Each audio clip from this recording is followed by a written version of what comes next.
বিশ্বমানের থার্মিক্স রড। সালাম স্টিল থার্মিক্স, দেশের একমাত্র থার্মিক্স রড।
সাবেক শিক্ষামন্ত্রী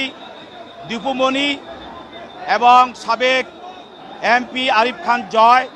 দুইজনকে বিজ্ঞ আদালতে আজকে হাজির করা হয় এবং এই মামলায় হাজির করে তদন্তকারী কর্মকর্তা এই দুই আসামির বিরুদ্ধে 10 দিনের রিমান্ড প্রার্থনা করেন এবং এই 10 দিনের রিমান্ড প্রার্থনায় আমাদের সরকারের শিক্ষামন্ত্রী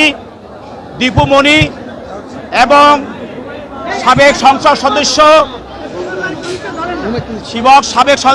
সংসদ সদস্য জয় তাকে আজকে বিজ্ঞ আদালতে হাজির করা হয় এবং মোহাম্মদপুর থানা মামলায় আবু সাইদ হত্যা মামলায় তাকে এই আদালতে আজকে হাজির করা হয় এবং তদন্তকারী কর্মকর্তা এই মামলা তদন্ত করেন এবং এই মামলার আসামি 1 নম্বর আসামি শেখ হাসিনা, 2 নম্বর আসামি ওবায়দুল কাদের সহ আরো স্বরাষ্ট্রমন্ত্রী সহ অনেক আসামি এই মামলায় আপনারা জানেন 19 তারিখে আবু সাইদকে হত্যা করা হয়। তদন্ত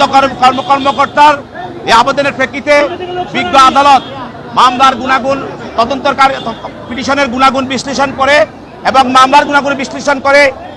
1 নম্বর আসামি দীপু মনিকে 4 দিনের রিমান্ড মঞ্জুর করেন এবং আরিফুল ইসলাম জয়কে 5 দিনের রিমান্ড মঞ্জুর করেন এবং আসামি পক্ষে একজন আইনজীবী উপস্থিত ছিলেন, অ্যাডভোকেট আতাউর রহমান আসামি পক্ষে আইনজীবী। তিনি এই মামলার আসামিদের পক্ষে রিমান্ড বাতিল পূর্বক জামিনের প্রার্থনা করেন। বিজ্ঞ আদালত দুই